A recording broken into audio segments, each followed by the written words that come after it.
Within a day or two, our normal routines had quietly fallen away.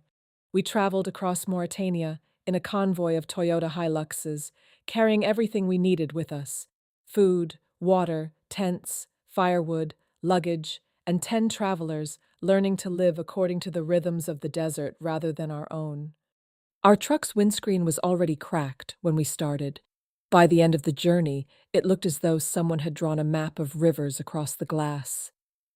Through those fractures, we watched the Sahara roll by: gravel plains, distant escarpments, dunes, acacia trees, and skies so large they seemed to swallow the horizon. The desert often decided where we stopped, where we ate, and sometimes where we slept. If we found shade, we gathered beneath it gratefully. Lunch might appear under a lone acacia tree, standing in the middle of nowhere, the table surrounded by nothing but sand and silence. There was always a little grit in the food. After a while, nobody seemed to care. One afternoon, a truck buried itself in soft sand. After much digging, pushing, laughing, and failing to extract it quickly, someone suggested that perhaps this was where we would spend the night. And so we did. Our accommodation consisted of cheap pop-up tents that seemed only marginally committed to remaining upright. Any decent gust of wind could flatten them in seconds. They were not elegant, but they worked, most of the time. The days were hot, the nights surprisingly cold.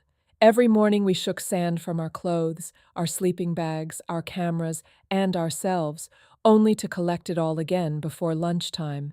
Yet the desert also delivered unexpected gifts. One day, we found an oasis hidden among dunes and rock. After days of dust and heat, slipping into cool water bordered by reeds felt almost impossible to believe. On another afternoon, we learned a local game played with sticks and camel droppings, discovering that entertainment requires remarkably little equipment when there is enough imagination. What I remember most, though, are the small moments. Watching while the guides gathered firewood, drinking sweet mint tea around a campfire as darkness settled across the dunes, watching the moon rise over a landscape that seemed to stretch forever, sharing stories beneath a sky crowded with stars.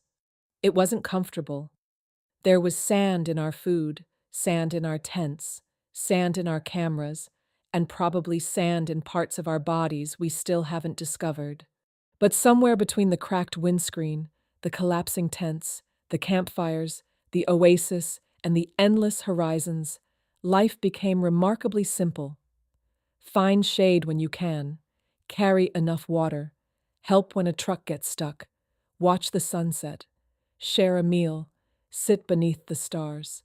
In a world that often feels unnecessarily complicated, there was something deeply satisfying about that.